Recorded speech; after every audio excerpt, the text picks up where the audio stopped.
et bienvenue dans Parole d'Histoire, une émission consacrée à l'actualité des livres, des débats et de la recherche en histoire, créée et animée par André Loez. Vous retrouvez tous les épisodes sur le site de Parole d'Histoire et sur la chaîne YouTube du podcast. J'ai le plaisir aujourd'hui d'être avec Pierre Skounties. Bonjour. Bonjour. Vous êtes professeur à l'Université de Gand, spécialiste de littérature française. On s'est rencontrés, croisés lorsque vous travailliez sur la Première Guerre mondiale et moi aussi, il y a de ça plusieurs années, voire décennies. Et vous avez signé un livre absolument passionnant aux éditions Le Mot et le Reste qui s'appelle Inventer des grottes, préhistoire romanesque. Un livre qui parle de préhistoire, mais qui parle de préhistoire au prisme de la création littéraire, puisque vous êtes emparé d'un très vaste corpus de livres principalement francophones, pas seulement, mais des romans qui mettent en scène la préhistoire, ou des auteurs qui l'évoquent dans différents textes, qui évoquent aussi la création artistique, ou des récits personnels, enfin voilà, une nébuleuse préhistorique. Qu'est-ce qui vous a amené à vous intéresser à la préhistoire en tant que littéraire ? En fait, j'ai travaillé avant ça pendant plusieurs années sur des questions de littérature et d'environnement, d'éco-poétique, un domaine qui n'existait absolument pas en France vers 2010, qui impliquait un retour vers le concret, ce qui n'était pas du tout une façon de rejeter l'approche structuraliste et les études sur l'ironie auxquelles j'ai pu me consacrer à un certain moment, mais qui était quand même rendu nécessaire par la situation politique en France et puis la façon aussi dont on pouvait, à travers les questions environnementales, faire découvrir un nouveau corpus.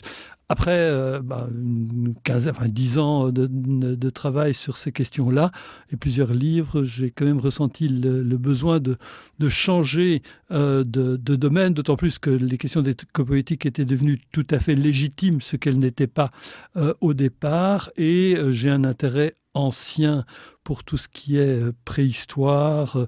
Et il se trouve que depuis une dizaine d'années, nous faisons très systématiquement en été toutes les grottes de l'arc franco-cantabrique. La dernière région qu'on a faite, c'est l'année dernière, c'était l'Italie, où il y avait beaucoup moins. Et donc voilà, je me suis dit, c'est un champ que les littéraires n'ont pas exploré et que les préhistoriens abordent à travers la littérature aussi. Mais il m'a semblé intéressant d'avoir un regard de littéraire, parce qu'il n'est pas du tout informé de la même manière que du côté des préhistoriens. Alors on reviendra sur ces liens préhistoriens littéraires, parce qu'un certain nombre d'auteurs d'ouvrages très savants sur la préhistoire sont aussi passés du côté du roman, ou se laissent aller, pourrait-on dire, dans leurs textes très sérieux, à quelques envolées lyriques, ici ou là, plus ou moins littéraires. Donc c'est assez intéressant de voir qu'il y a une porosité en fait plus grande entre la science et la littérature qu'on le pense habituellement. Avant ça, peut-être, je voulais vous demander si vous avez des souvenirs de lecture ou des plaisirs de lecture particuliers liés à ce genre de texte. Est-ce que vous avez lu petit, La Guerre du Feu, par exemple ? Est-ce que ça vous a marqué, ou est-ce que c'est quelque chose que vous avez entièrement découvert ?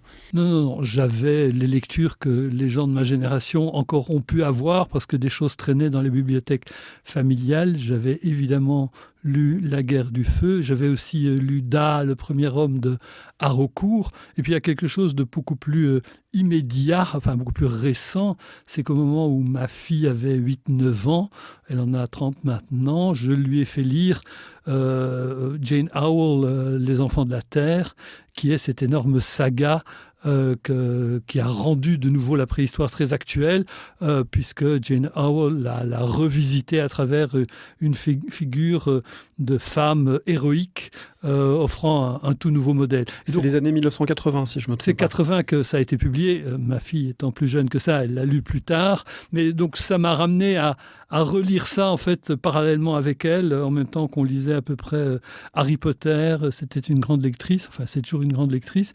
Et donc je me suis dit, il y a quelque chose qui a tout à fait changé par rapport à l'image que moi j'avais eue avec ces récits quand même encore assez violents et héroïques de la Guerre du Feu, ou de Rahan, évidemment, pour parler bande dessinée, qui m'a beaucoup moins marqué.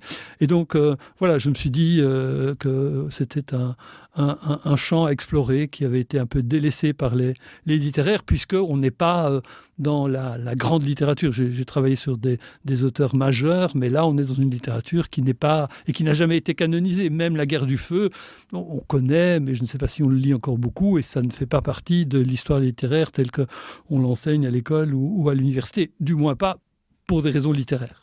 Oui, et ça qui est intéressant dans le livre, hein. Donc c'est vraiment un livre qui est très riche parce que on n'est pas dans la pure contextualisation historienne, même si c'est aussi d'histoire qu'on va parler à ce micro, on est vraiment dans l'exploration littéraire.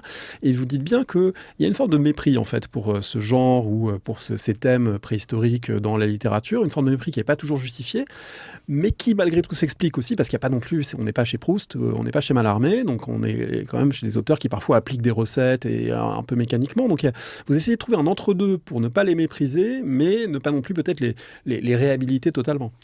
Il ne s'agit pas de réhabiliter, il s'agit de voir comment une certaine littérature a pu apparaître légitime à une certaine époque, et elle l'était avec Rosny, évidemment, et avec Haraucourt, qui est vraiment un des tout bons textes littérairement aussi. Elle a eu un moment de légitimité, et puis cette légitimité a passé, et on constate que la littérature de la préhistoire est devenue une littérature de genre, et que c'est une des littératures de genre que l'université n'a pas étudiée, parce qu'il y a une littérature de genre que l'université a étudiée, le roman, le polar, le roman policier, le roman social, à certains moments eu une légitimité absolue. Ça n'est pas le cas de la littérature rose, des romans d'amour, ça n'est pas le cas de la littérature de la préhistoire, qui est regardée avec un peu de condescendance. Et en effet, on chercherait en vain des chefs-d'œuvre, même s'il y a quelques textes, dont on parlera peut-être tout à l'heure, qui méritent d'être redécouverts. Pas uniquement pour une supposée qualité littéraire exceptionnelle, mais parce que ce sont des moments importants de la pensée, l'évolution de la pensée autour de ces questions de préhistoire. Alors, vous avez commencé à le dire, c'est d'une certaine manière un genre ou une nébuleuse liée à une période ancienne, la période d'avant l'écriture européenne, sauf erreur, il y a très peu de ces récits qui se dérouleraient en Asie ou aux Amériques. On est dans l'Europe préhistorique, mais c'est pas un genre au sens strict. Et vous faites les parallèles au début avec la science-fiction, avec le roman d'aventure, en disant que ça peut emprunter à des éléments à d'autres types littéraires, mais c'est pas non plus quelque chose qui est constitutif où on pourrait cerner totalement le corpus, parce que il y a une porosité entre certains livres qui parlent de préhistoire et puis d'autres formes. Oui, alors il faut d'abord préciser, moi mon centre a été européen. Il existe une littérature qui parle de la préhistoire nord-américaine, une littérature qui se rapproche d'un roman populaire, des longues sagas. Ça n'a pas fait partie de mon corpus premier, même si je les cite au départ. Ensuite, ce qu'il faut signaler, c'est que cette littérature est un peu a pu passer inaperçue auprès des universitaires. Elle n'a pas trouvé une légitimité et, à défaut d'être relayée, elle a disparu. Et donc, on l'aborde régulièrement à travers d'autres catégories, le roman le voyage, le roman d'aventure, évidemment, et elle a des caractéristiques de toutes ces littératures, autres littératures dites mineures, mais qui n'ont... Par exemple, si on prend Le Comte de Monte Cristo, voilà un livre qui a atteint une certaine légitimité. L'équivalent en dehors de la guerre du feu, mais qu'on cite plus souvent qu'on ne le lit, ça n'est pas comparable. Alors moi, ce qui m'a guidé, c'est que je n'ai pris en gros que les romans dont les personnages agissaient, vivaient à la préhistoire. Ça implique dans la période ancienne un certain nombre de voyages dans le temps, encore qu'il n'y en a pas eu tellement, mais pas des livres qui feraient l'aller-retour constant entre l'actualité, notre période actuelle ou la période à laquelle ces romans ont été écrits et le passé. C'est vraiment ça. Il faut qu'il y ait l'univers préhistorique qui implique un certain nombre d'éléments qui sont autant de clichés, la grotte, la massue, etc. Même si, et c'est ça que j'explore à travers le livre aussi, tous ces clichés ont été revisités au fil du temps. Et c'est très intéressant de voir... on peut vraiment, avec la préhistoire, saisir comment la littérature s'est emparée d'un sujet qui n'existait pas avant le milieu du 19e siècle, puisqu'on ne savait rien. Si les géologues savaient, mais on ne savait pas en détail ce qu'il en était de l'ancienneté de l'homme. Et les romanciers s'en sont très vite accaparés, à commencer par un certain nombre de romanciers qui étaient en fait d'abord préhistorien. Donc là, ce lien existe dès le départ entre littérature et sciences, imaginaire et savoir, certainement à une époque où le métier de préhistorien n'était pas du tout professionnalisé, c'était des amateurs, et donc ça crée une toute autre dynamique qu'il était très intéressant d'observer aussi. On va revenir sur ces liens préhistoriens, romanciers, sur ce moment inaugural du milieu 19e, deuxième moitié 19e. Juste avant, pour écrire le livre, on le voit, vous avez dû vous-même lire beaucoup d'auteurs savants et de préhistoriens. Vous avez lu Anne Lerf, Sophie de Beaune, Henri de Lumley, le roi Gourand avant, etc. On voit que vous avez plongé là-dedans. Et du coup, pour pouvoir écrire sur ces romans préhistoriques, il a fallu que vous vous repériez dans l'Aurignacien, le Magdalénien, qu'est-ce qu'un biface, qu'est-ce qu'un silex, etc. Autrement dit, vous avez vous-même acquis une compétence minimale, mais malgré tout assez solide, on le voit en vous lisant, sur les données de ces périodes. Oui, alors je n'ai aucune prétention à un savoir de préhistorien, je suis littéraire, mais il est évident qu'un des intérêts de cette recherche était d'apprendre à connaître un domaine avec lequel il y a très peu de passerelles. Nous avons, vous et moi, travaillé il y a quelques années sur la Première Guerre mondiale, et on sait que les historiens de toutes les époques historiques sont aussi des littéraires, et qu'il y a un dialogue très ancien entre historiens et littéraires, ne fût-ce que parce que la formation est très largement partagée compte tenu de nos systèmes éducatifs. C'est un peu différent avec les préhistoriens, où les préhistoriens ne sont pas littéraires au sens où les historiens peuvent l'être, et que donc on discute avec, on converse, on échange avec d'autres présupposés. Ce qui ne veut pas dire que certains préhistoriens ne sont pas des grands lecteurs. André Leroi-Gourand était non seulement un grand lecteur, mais aussi il écrivait très bien. Donc c'est pas un jugement là-dessus. Simplement, la situation est différente. Et j'avais évidemment à me documenter de manière livresque, évidemment, en lisant le plus possible, mais aussi en allant voir les sites. Et c'est un des intérêts que j'ai trouvé au sujet. La littérature, à partir du moment où on est dans un monde imaginaire, on n'est pas obligé de se replonger dans le concret, dans le réel, dans les lieux, tandis qu'évidemment, à partir du moment où on a des fictions qui cherchent à être situées, et certainement en France, compte tenu de l'importance des découvertes, elles sont situées très, très souvent, eh bien, il est bon d'aller y voir. Et c'est un des plaisirs que j'y ai trouvé, et que j'avais aussi déjà trouvé en travaillant sur les questions d'écriture de la nature, puisque là aussi, je trouve que je suis randonneur aussi, eh bien, on peut aller sur des lieux, et qu'il y a toute une littérature qui, avec le corporeal turn, le retour du corps en littérature, et le retour du concret et du référentiel, s'invitait. Et donc là, il y avait une continuité, et c'était très intéressant de ne pas uniquement parler de construction du texte, de logique interne, des choses qui continuent à m'intéresser. Il ne s'agit absolument pas de rejeter une approche textualiste, formaliste, pour verser uniquement dans des thématiques, mais c'était quelque chose de très intéressant à faire, puisqu'on est quand même obligé de rendre compte d'une réalité dont des spécialistes parlent depuis très longtemps, et où, comme ignorant au départ en tout cas, on a besoin de centrer.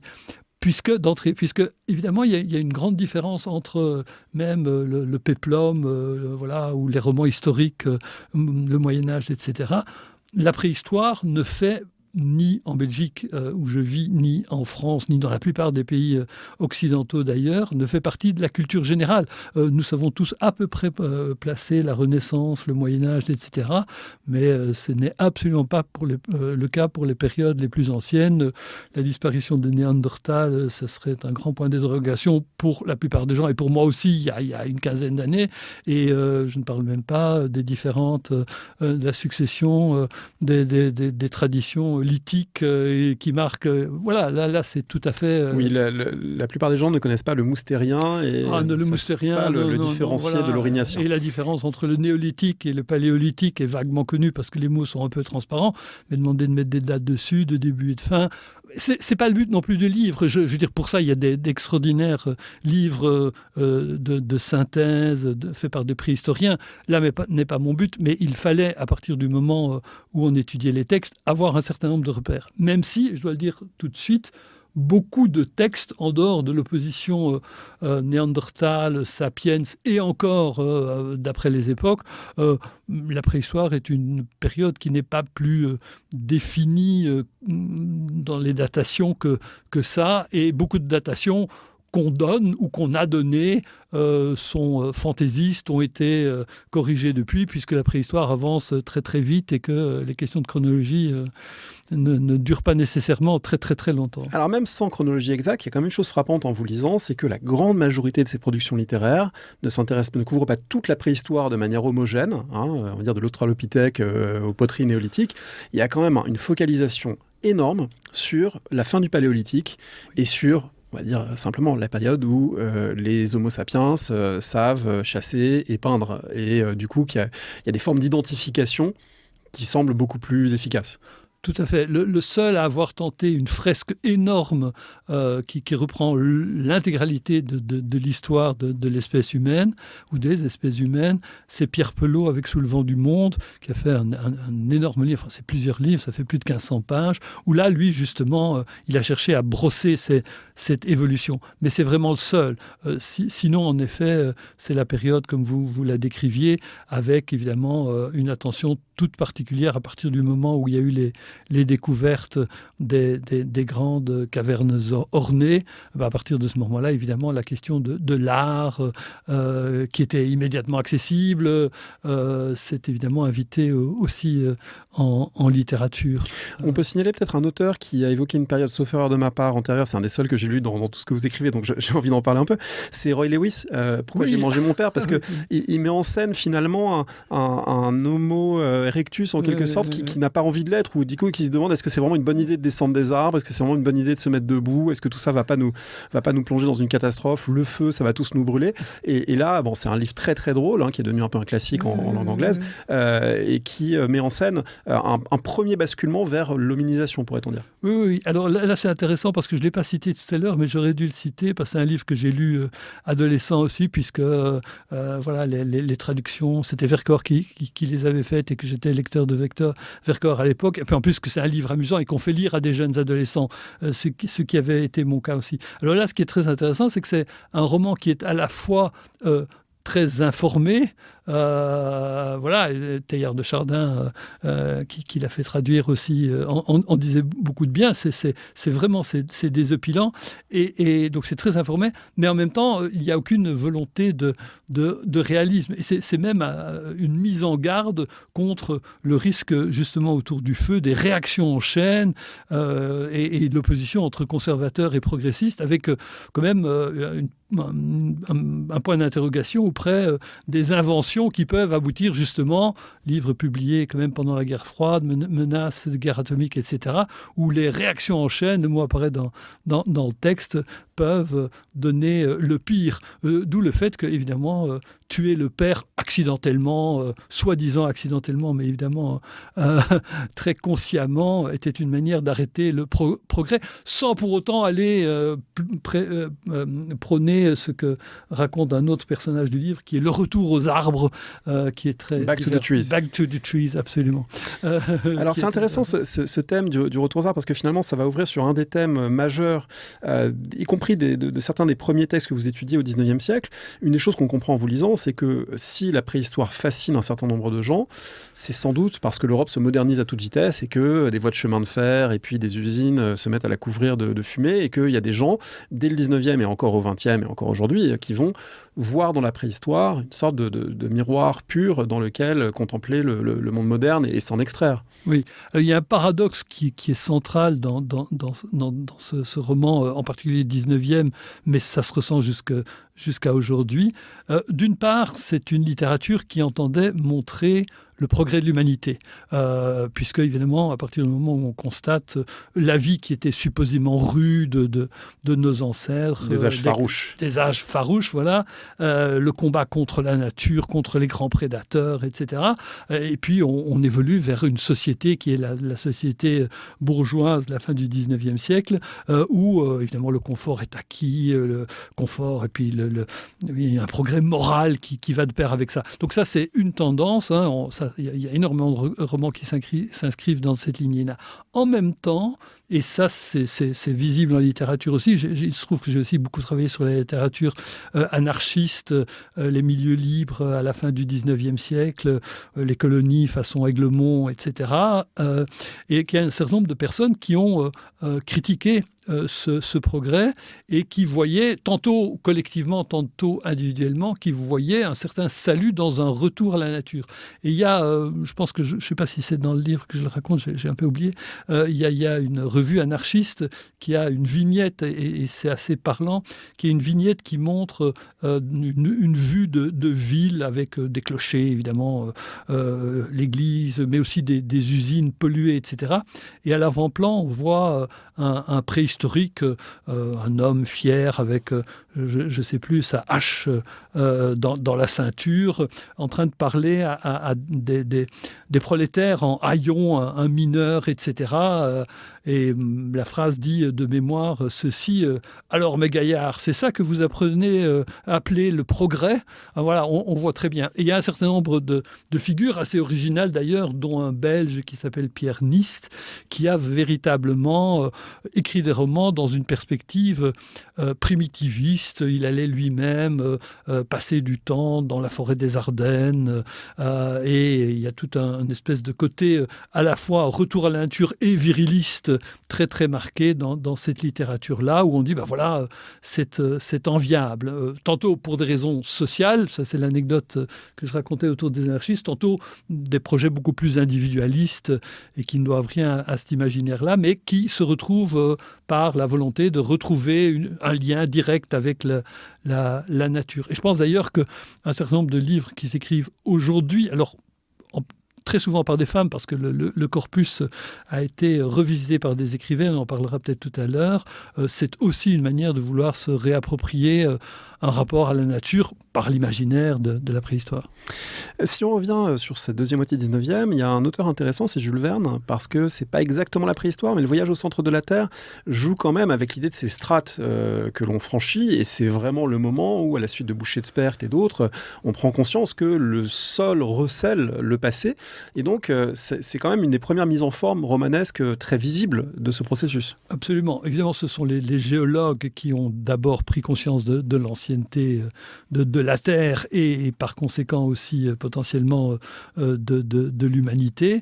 Et Jules Verne, en particulier parce qu'évidemment, ces romans ont connu une énorme audience, a énormément participé à ça.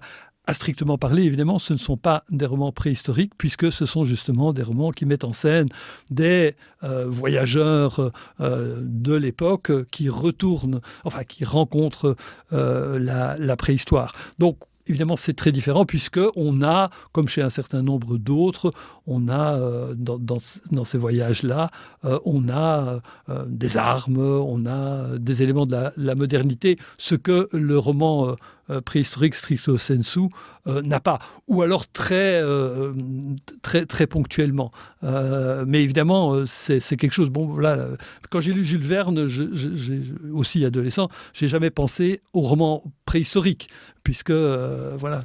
Sachant que cet aspect de la confrontation de l'homme moderne avec des choses plus anciennes, voire de l'homme préhistorique avec les dinosaures, dont on sait pourtant qu'ils n'ont pas du tout été coexistants, en fait, c'est quelque chose qu'on va retrouver relativement fréquemment. Alors, c'est une des critiques qu'on adresse souvent, que les gens, les critiques parfois un peu tatillonnent. Oui, évidemment, les dinosaures et les hommes ne se sont jamais rencontrés.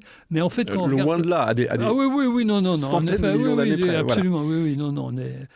Mais ce qu'il y a, c'est qu'en fin de compte, cette impression, elle vient surtout de ces romans qui racontent des voyages dans le temps et qui donc en fait sont moins des erreurs, même si il ne s'agit pas de les défendre, mais sont moins des erreurs que des manières d'assumer directement un anachronisme. Il y a très peu de romans préhistoriques où on rend les hommes contemporains des dinosaures. C'est à travers le retour dans le passé, il y en a, mais c'est vraiment pas la norme. Et on ne peut certainement pas généraliser la critique. Alors, il y a un autre anachronisme, lui, qui est présent parce que c'est un impensé, quand même, une série d'auteurs, notamment dans les années 1870. Je pense au roman que vous citez sur Solutré de 1872. C'est l'impensé nationaliste, c'est-à-dire qu'on a un certain nombre de gens qui projettent dans la préhistoire déjà un caractère français pour les gens qui vivent, mettons, près des grottes de la Dordogne, par opposition à ceux qui sont de l'autre côté du Rhin, qui sont beaucoup plus sauvages et primitifs, etc. Autrement dit, le nationalisme fin 19e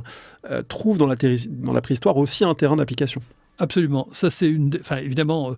tous les romans préhistoriques parlent aussi de l'époque à laquelle ils ont été écrits, peut-être d'abord même de la période à laquelle ils ont été écrits, et le nationalisme comme le racisme sont des éléments tout à fait présents. Et il est certain que dans certains romans, que parfois on a lu trop vite, on généralise à l'ensemble des hommes, disons, ou des acteurs, des traits que le romancier réserve à des gens pour lesquels il y a moins de sympathie. Et en effet, par exemple, l'image des Allemands n'est pas toujours reluisante. L'image des Français, ce sont des gens chevaleresques qui respectent les femmes, tandis que les Allemands sont beaucoup plus violents. Alors, disons-le tout de suite, le thème, et c'est un euphémisme du rapt des femmes, est un thème ultra présent dans les littératures fin 19e, début 20e.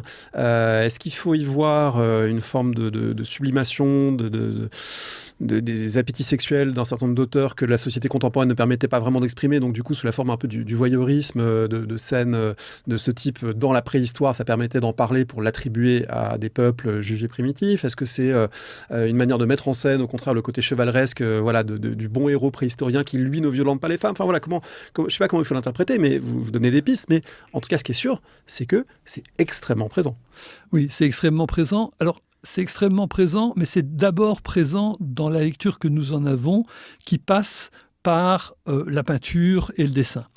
Puisque là, ce sont des choses qu'on peut regarder immédiatement et on connaît tous énormément de tableaux qui représentent le rapt à la préhistoire. Il y a une tradition. En littérature, c'est présent aussi, mais c'est beaucoup plus nuancé parce que ce ne sont pas nécessairement les héros avec lesquels l'auteur est en sympathie qui commettent les actes les plus violents. Après, quand il s'agissait d'imaginer une préhistoire originelle, presque du côté de l'animalité pure. En effet, les femmes sont des objets et sont évidemment la récompense des guerriers. Mais ce côté caricatural, il est présent et Flaubert déjà s'en moquait dans le sottisier de Bouvard et Pécuchet. Mais en fait, dans la réalité des textes, il faut aller voir qui commet quel acte. Comme on ne lit pas ces textes, on a tendance à généraliser très vite et il est bon de préciser. C'est ce que j'essaye de faire justement dans ce chapitre consacré aux femmes. Ceci dit, il ne faut pas se tromper, il est évident que l'image de la femme, de manière générale, la femme a été particulièrement maltraitée dans la manière dont le roman l'a mise en scène. Elle n'avait, sauf exception, pas un rôle majeur. Elle était victime, au service d'eux.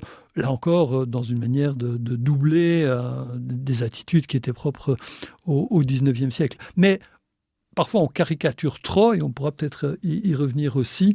Il y a un certain nombre de romans qui ont donné de la femme une toute autre image, et il n'a pas fallu attendre Jane Austen pour avoir des héroïnes qui n'avaient rien à envier aux hommes, aussi en France et bien avant les années 80. Dans cette même période, des années 1880-1890, c'est la période de l'apogée coloniale. Et donc, de manière tout à fait évidente, mettre en scène des primitifs et des sauvages, c'est le vocabulaire de l'époque, qui parfois encore peut être employé aujourd'hui, mais à l'époque, disons que c'est une évidence que ces vocabulaires, ça fait écho, évidemment, aux projets coloniaux, aux justifications des projets coloniaux par la civilisation qu'on apporte à des peuples ou des races, c'est le vocabulaire aussi de l'époque dite inférieure. Donc, comment ça s'articule, le colonial et le préhistorique ?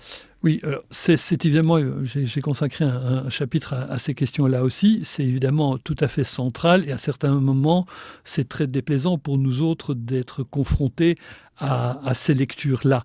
Ce qui est frappant, et ça a été observé bien avant moi, c'est que, et on pourrait prendre des exemples concrets dans des romans, c'est qu'on en arrive même à valoriser les préhistoriques par rapport aux primitifs, et je mets les guillemets, des colonies, puisque la lecture qui a prévalu à un certain moment, c'était que les les habitants des colonies actuelles, les autochtones, étaient et je remets les guillemets, des dégénérés, tandis qu'ils n'avaient pas avancé dans l'histoire, alors que l'homme occidental, français, avait progressé, tandis que les préhistoriques, eux, avaient l'histoire de l'humanité devant eux, c'est-à-dire qu'ils avaient en eux la force de la jeunesse. Oui, donc ils avaient l'excuse de ne pas avoir de contemporains plus avancés, donc du coup ils avaient tout à inventer, tout à faire, c'était des créateurs,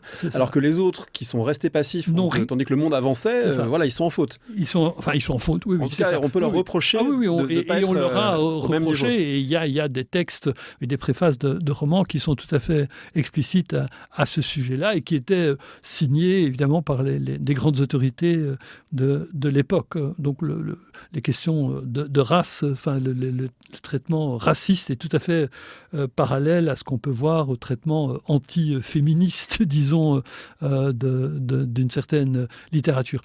Là encore, pas dans tous les textes, mais voilà, il y a un texte qui est un très bon texte qui s'appelle La fin du monde de Hannay, qui est surtout connu pour un autre roman, mais peu importe, et qui là a une toute autre perspective, beaucoup moins caricaturale. Mais il faut aller voir ces textes, il faut voir les textes individuels, et disons qu'il y en a 5-6 qui mériteraient d'être lus. C'est aussi la période, veille de la Première Guerre mondiale, de la publication de La Guerre du Feu. C'est la période où écrit H.G. Wells en anglais. Donc, est-ce qu'on peut parler d'un âge d'or de ces thèmes ? Oui, c'est certainement le moment où ça a été le plus visible, le plus légitime, aussi évidemment dans un débat qui touchait à la Troisième République, à l'opposition Église-État, entre les créationnistes et les matérialistes. Donc il y a eu vraiment un âge d'or, et on parlait Première Guerre mondiale. Il n'est pas étonnant que la violence ait pris tant d'importance dans les romans après 70 et autour de 14, puisque énormément de choses se sont jouées dans la violence à ce moment-là.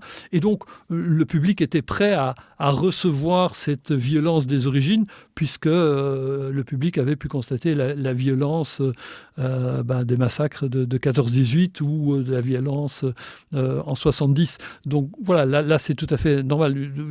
À une période actuelle, on lit ça, on a énormément de mal à certains moments d'entrer dedans, et la littérature préhistorique plus récente va montrer une vision beaucoup plus apaisée du passé. Ça c'est tout à fait d'accord. Mais oui, c'est la période d'or, c'est la période aussi où Rosny était quand même une figure littéraire majeure, où il y a eu une légitimité. Proust y était intéressé, préférant même la vision du temps passé de Rosny à la sienne propre dans le temps retrouvé. Enfin, voilà, c'était des choses qui étaient importantes à ce moment-là et qui ont été vraiment mises de côté plus tard. Alors la violence, c'est intéressant aussi de voir que les représentations de la violence sont un lieu, et évidemment le but ici n'est pas de reprocher aux auteurs de ces romans de mélanger les époques ou de faire des anachronismes, mais c'est intéressant de voir qu'ils projettent une massue, on va dire antique ou médiévale, sur des personnages préhistoriques dont on n'est vraiment pas sûr, parce que les massues, par définition, contrairement aux roches, elles n'ont pas été conservées, qui portaient la massue. Donc en fait, le préhistorien, le préhistorique plutôt portant la massue, c'est vraiment une projection d'images, mettons, de Hercule avec sa massue sur des vases grecs rétro-jetés dans la préhistoire.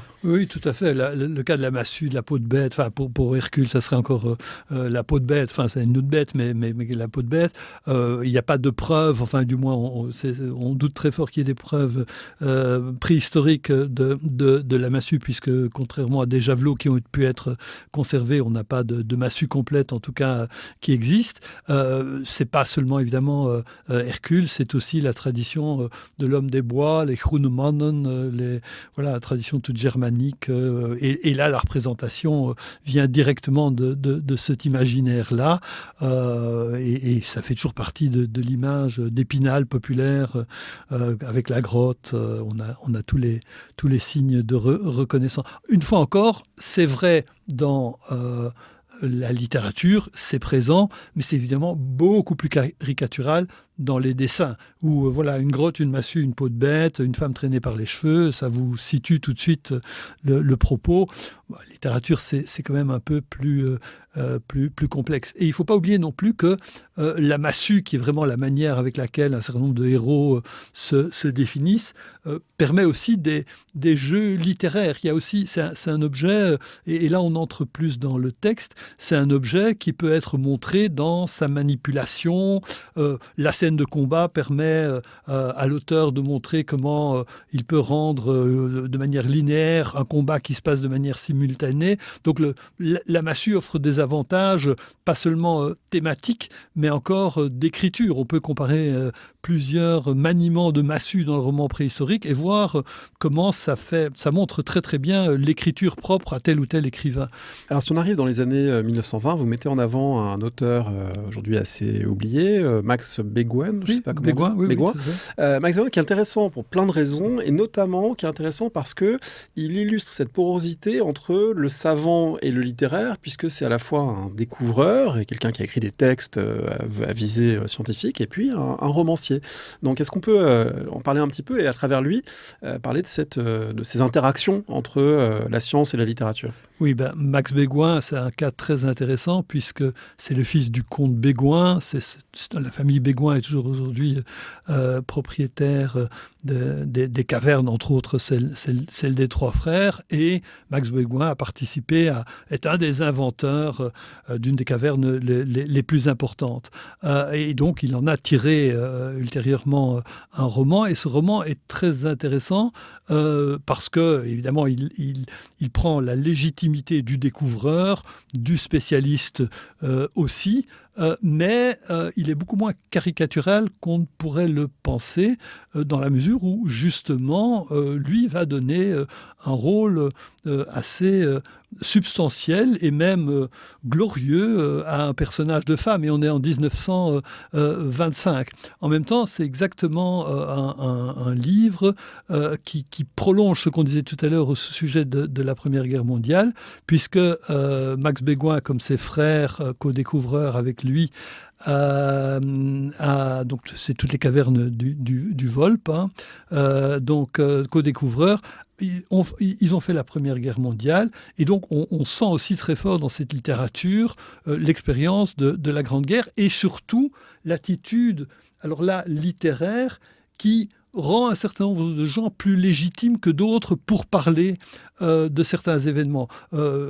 Toute la littérature de la Grande Guerre tournait autour d'une discussion sur la légitimité que pouvaient avoir des soldats qui avaient effectivement vécu l'horreur des tranchées. Est-ce que cette légitimité était plus grande que ceux qui ne l'avaient pas vécu, ou à l'arrière? Chez Max Beguin, on retrouve un peu la même chose dans la mesure où il a une légitimité de spécialiste, mais aussi une légitimité de découvreur et de quelqu'un qui connaît très très bien les lieux. Donc la question du témoignage qui s'est posé pour la Première Guerre mondiale se pose aussi dans le cas de Max Beguin, qui se présente en tout cas comme un témoin privilégié, puisque voilà, il était sur les lieux, il est toujours sur les lieux, ce sont ses lieux. Voilà, Robert Beguin, qui gère la fondation Beguin actuelle maintenant, descend toujours de cette famille Beguin qui est propriétaire des cavernes du Volpe. Si on arrive vers le milieu du XXe siècle, il me semble qu'il y a un tournant. Donc là, on est en train de faire exactement ce que votre livre ne fait pas, parce que là, je déroule un fil chronologique, mais c'est la déformation professionnelle, alors que vous avez fait un livre qui est vraiment construit de manière thématique et qui est très riche. Si on arrive vers le milieu du XXe siècle, il y a un moment intéressant qui est notamment autour de Lascaux, qui est quand même qui a un retentissement qu'on a peut-être du mal à se figurer aujourd'hui, à quel point la découverte de Lascaux provoque de l'émotion, de la fascination, de la médiatisation.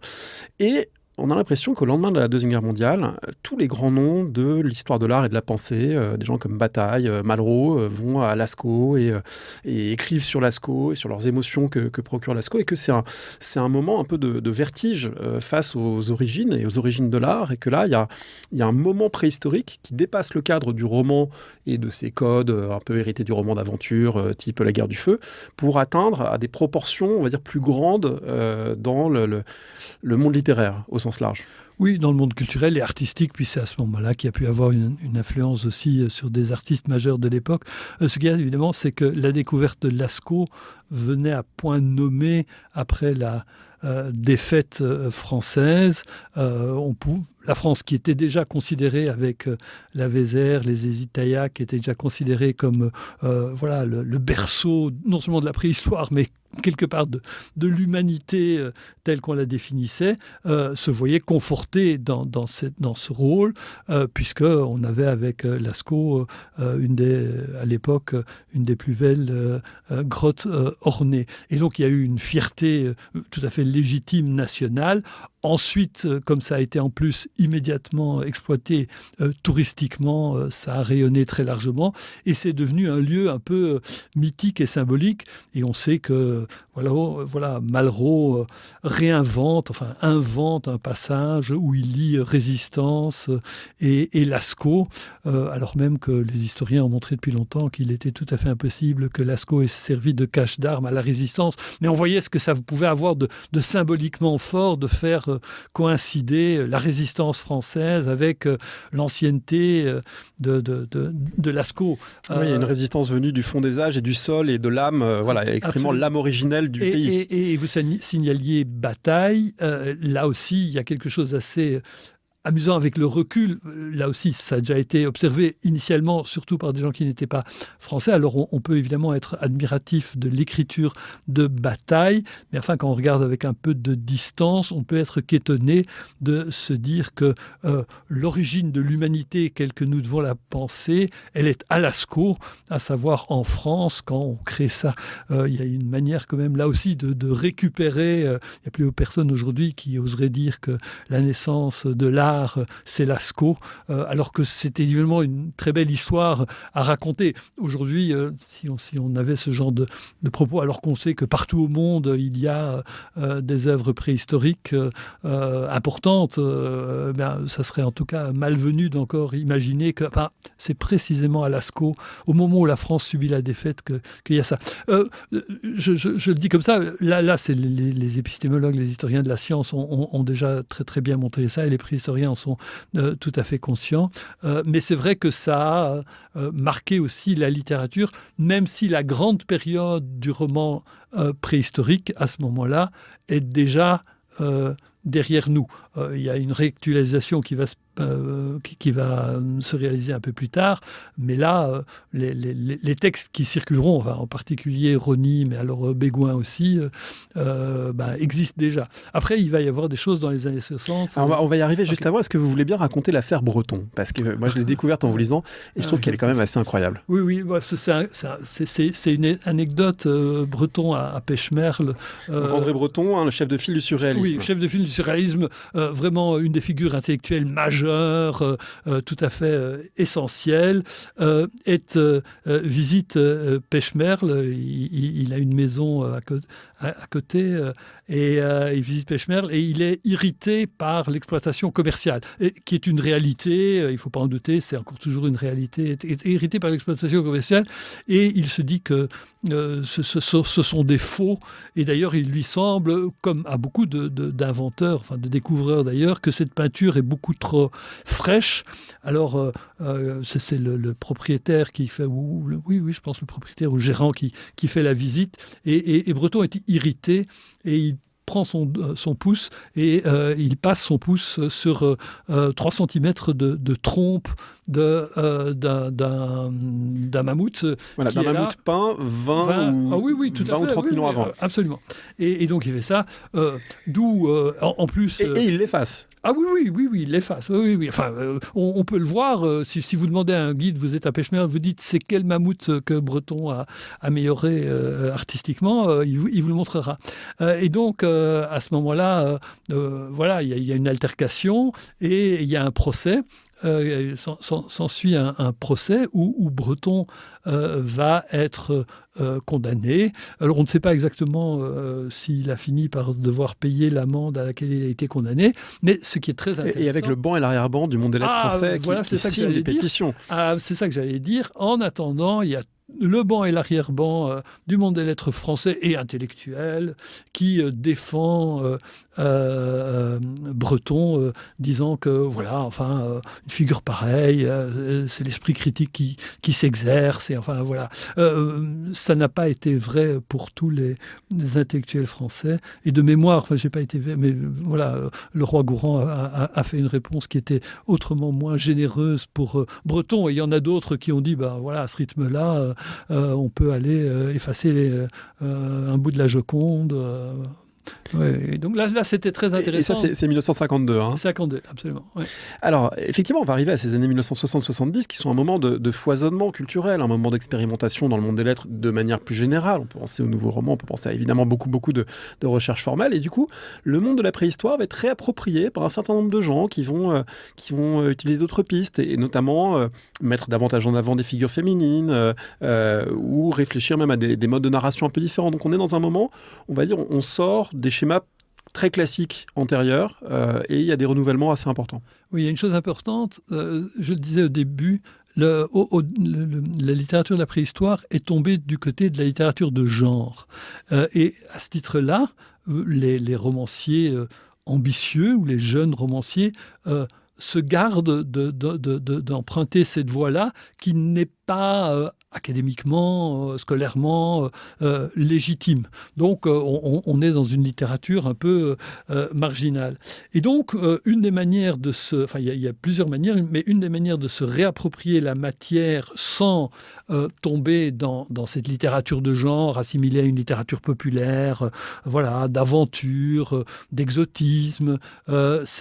Première manière, c'est de l'ironiser. Alors on est après les années 70, mais on est à l'époque où l'autoréférentialité du texte était importante, etc. Et on a un certain nombre de textes, et le meilleur exemple, c'est Préhistoire d'Éric Cheviard, on est donc déjà beaucoup plus tard là, qui tout simplement vont ironiser le roman préhistorique. Et dans le cas de Cheviard, qui est un extraordinaire écrivain virtuose des mots, il essaye de recréer à travers le discours d'un gardien de grotte, il essaye de recréer par les mots l'équivalent d'une grotte préhistorique avec des phrases qui font surgir tout le bestiaire préhistorique. Et donc on a une mise à distance de cette thématique où justement, voilà. D'ailleurs, Éric Cheviard ne s'intéresse pas tellement au roman préhistorique, il s'intéresse, et je m'y suis intéressé aussi, beaucoup plus au discours des préhistoriens qu'au roman préhistorique. Et donc on a une espèce de jeu qui se met à fonctionner là-dessus, et c'est une très très belle réussite. Il y en a d'autres. Oui, on peut citer Maëlys de Kerangal, par exemple, qui est intéressant, un peu mise en abîme on est beaucoup plus tard, du préhistorien ou de la préhistorienne plutôt. Avec Maëlys de Kerangal, on est absolument dans cette littérature qui, justement, essaye, dans la mesure où les sciences humaines ont beaucoup perdu de leur importance, le roman de Maëlys de Kerangal, qui est un très bon roman, et c'est une de nos très bonnes écrivaines aussi, qui justement réussit à donner de l'information tout en cadrant cette information dans une réflexion sur le geste artistique, la copie, et chez elle aussi déjà la question des femmes. J'allais venir à la seconde manière de réactualiser le roman préhistorique, la première étant l'ironie qui met le roman préhistorique à l'essence. La seconde, c'est justement de revisiter le roman préhistorique en changeant le personnel romanesque. Et une des choses qui est très très claire, alors chez Maëlys de Kerangal, c'est une copiste, mais c'est très très clair, c'est qu'on va revisiter la place de la femme. Et là, ça se fait dans la lignée d'abord des préhistoriennes féministes américaines qui ont revisité, à partir même souvent des mêmes artefacts, des mêmes documents archéologiques, qui ont revisité la place des femmes. Et du coup, ces études-là ont servi à à Howell, évidemment, c'est très important, mais à toute une nouvelle génération d'écrivaines qui revisite ça. Et qui revisite ça avec une attitude, alors là, beaucoup plus généreuse envers les femmes. Et c'est peut-être ce qui marque le plus le roman actuel, avec à certains moments des réactions un peu déplaisante du côté d'un public masculin traditionnel qui n'hésite pas à se montrer un peu misogyne en disant oui, là maintenant c'est devenu de la littérature pour femmes, alors qu'on n'a jamais critiqué la guerre du feu comme étant de la littérature viriliste, ou du moins ce ne sont pas les mêmes qui l'ont critiqué. Donc là, il y a quelque chose de très intéressant qui s'est joué autour de la manière dont on revisite la préhistoire. Et on la revisite aussi, et vous en avez déjà un petit peu parlé, au prisme de l'écologie, parce que c'est des préoccupations contemporaines qu'on va trouver dans tout un questionnement sur l'homme préhistorique en harmonie avec le vivant, respectueux de son environnement, et en même temps la place de l'animal et le miroir entre l'animalité et l'humanité. Enfin voilà, il y a plein de jeux autour de ces questions qu'on voit dans les romans très contemporains. Oui, absolument. Il faut d'abord signaler peut-être, et là c'est de nouveau André Leroi-Gourhan, que moi je n'ai pas lu en préhistorien, enfin je l'ai lu évidemment en préhistorien, mais il n'y a pas que ça qui m'intéresse. Je trouve qu'il a des pages absolument extraordinaires aussi quand il est près des peuples du Rhin. C'est vraiment quelqu'un qui avait une grande sensibilité aussi pour son époque. André Leroi-Gourhan a pris publiquement des positions dans les années 70 quand l'environnement est devenu un sujet d'actualité pour une petite partie de la société du moins. Il a pris des positions. Et le roman préhistorique est aujourd'hui aussi, mais déjà par le passé, un des lieux où le rapport à la nature, alors parfois de manière un peu naïve, à la manière de l'indianisme, dans le bison tout est bon, enfin ce genre de choses-là, mais c'est certainement quelque chose que le roman préhistorique exploite maintenant, imaginant des préhistoriques vivant en harmonie avec la nature, avec les animaux, exploitant les ressources au mieux, etc. Voilà, on est alors dans une lecture qui est évidemment de nouveau nourrie par une culture. Voilà, on peut alors, dans certains cas, voir dans la préhistoire ce que d'autres y ont vu avant, une espèce d'âge d'or, un Éden, vraiment un Éden idéal où il y avait une vie beaucoup plus respectueuse.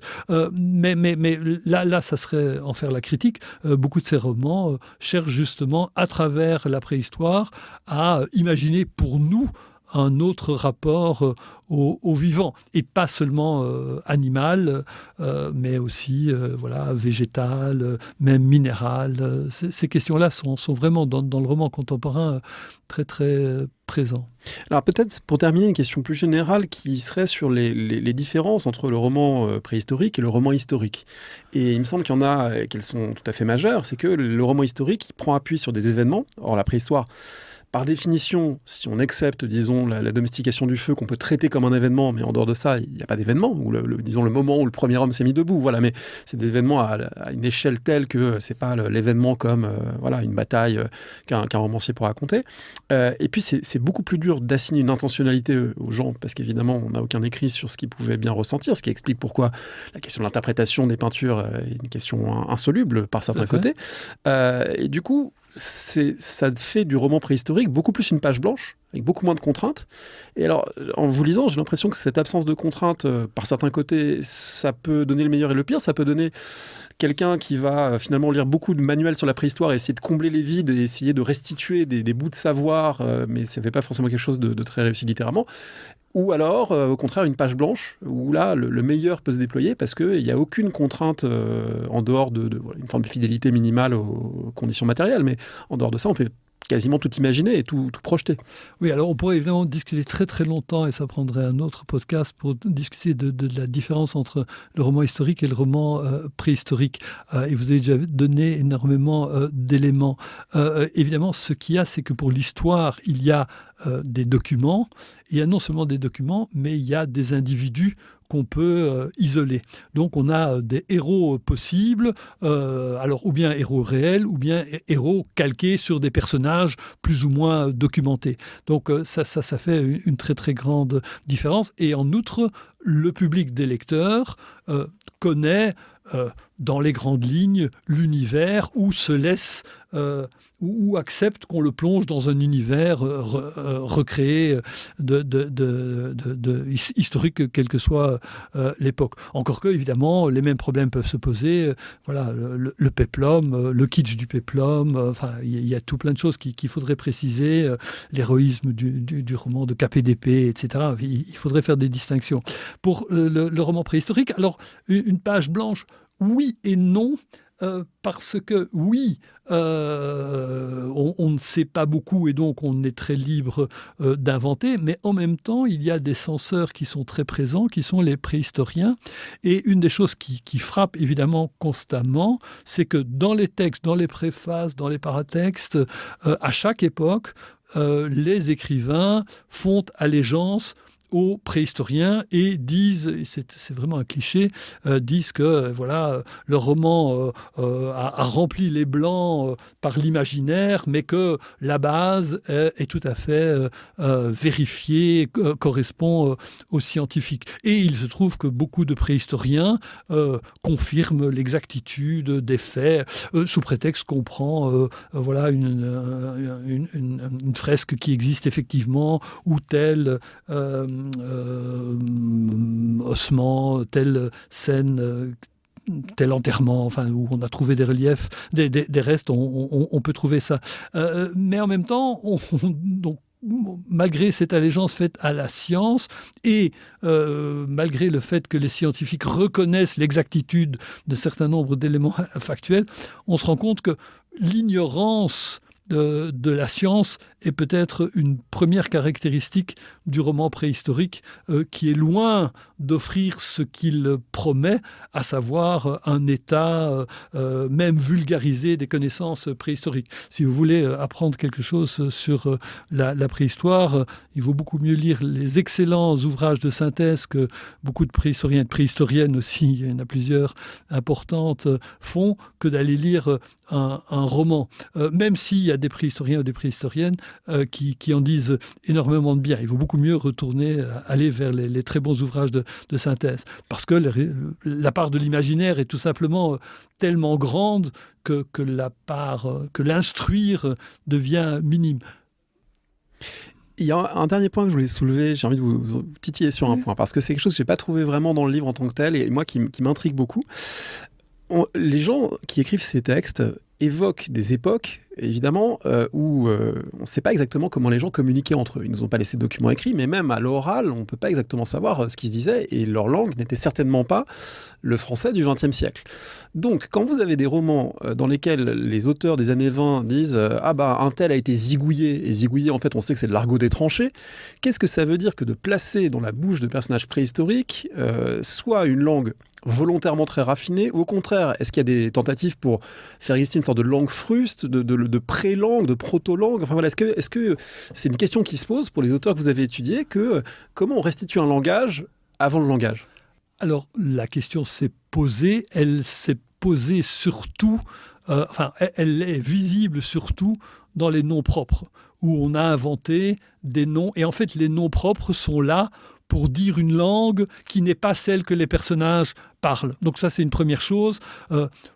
Oui, enfin, on a pu inventer, en particulier pour la guerre du feu, un langage qui était antérieur. C'est pas Chéronée, mais enfin, on a pu imaginer un langage antérieur à notre parole.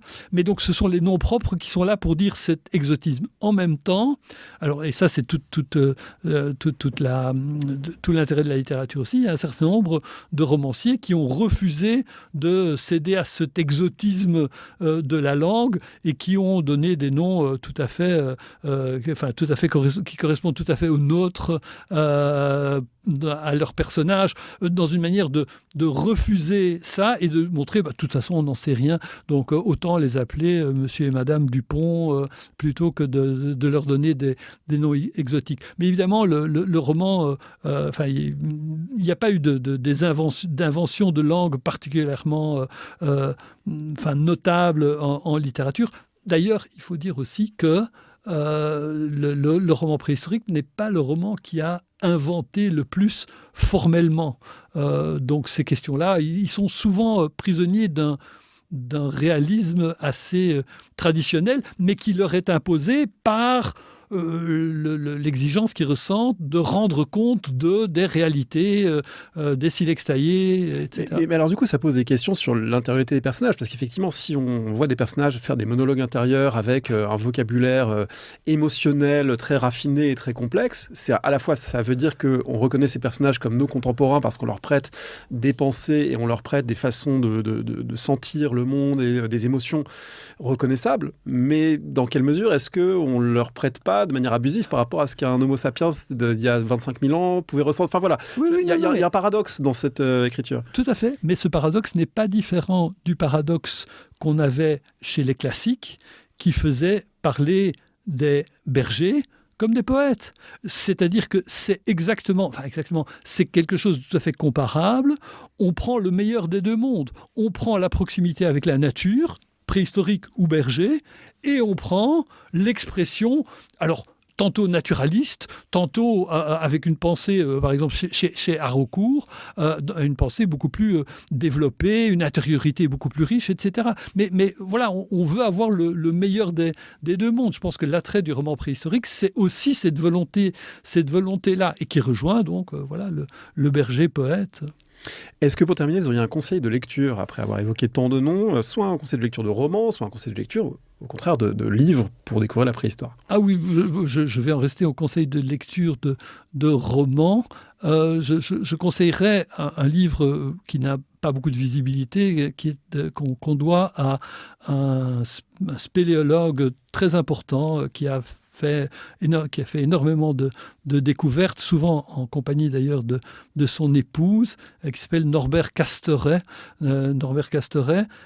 qui a écrit un roman qui s'appelle Mouta, fille des cavernes. Et alors, ce n'est pas pour la qualité littéraire que je vous conseille de le lire, mais Mouta, fille des cavernes, met en scène une héroïne femme, handicapée, muette, avec les doigts sectionnés, mais bon, ça c'est quelque chose. Mouta. Mouta, évidemment. Mouta, fille des cavernes, Mouta. Donc handicapée, femme, et qui sera une grande artiste, et qui va être celle qui va dompter pour la première fois le cheval. Une véritable héroïne. Et on est 20 ans avant Howl et la relecture féministe de la préhistoire. Donc voilà, je pense que c'est quelque chose c'est un texte qu'on a oublié. Alors je pourrais en nommer quelques autres, mais ce texte-là est vraiment intéressant de ce point de vue-là, parce qu'il y a le handicap, la femme et la position vraiment héroïque du personnage qu'on a un peu tendance à oublier.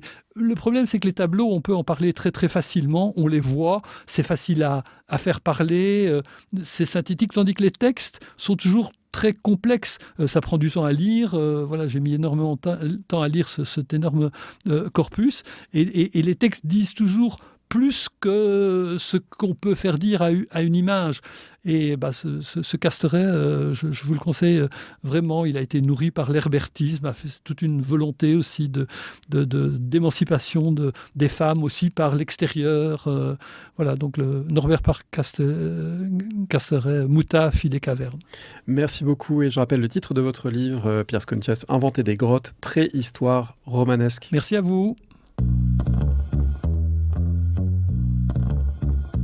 Merci d'avoir écouté l'émission. Rendez-vous sur le site parolehistoire.fr pour retrouver l'intégralité des épisodes et des séries thématiques. Rendez-vous également une semaine sur deux le vendredi avec Alexandre Jublin sur le fil du collimateur pour le podcast d'histoire de la guerre et des conflits armés, Le fil de l'épée. N'hésitez pas à laisser une note ou un commentaire sur le podcast, notamment sur iTunes ou Spotify. Et à bientôt pour un nouvel épisode.